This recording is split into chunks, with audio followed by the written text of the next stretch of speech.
et cette histoire du web. Bonjour Guy Birenbaum. Bonjour tout le monde.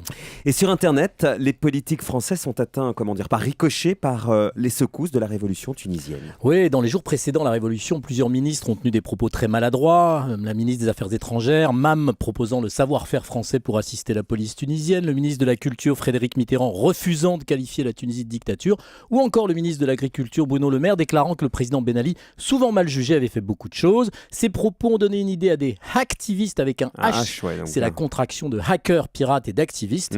Ils ont lancé sur Facebook une page dénonçant la complaisance des politiques et même des éditorialistes français avec l'État tunisien pendant ces 23 dernières années. Alors elle s'appelle comment cette page ? Le Ben Ali Wall of Shame, le mur de la honte de Ben Ali. Le texte d'accueil est sans concession.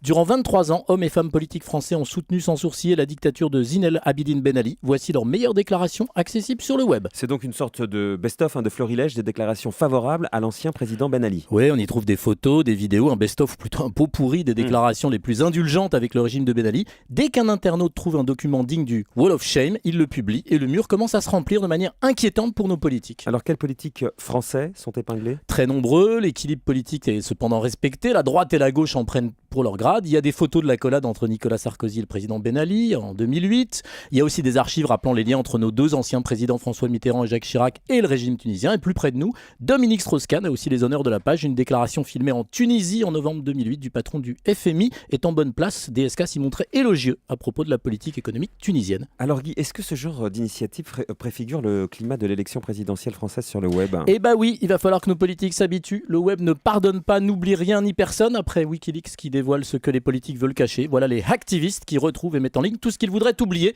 Mon petit doigt me dit que ce n'est qu'un début. Merci beaucoup Guy Birenbaum.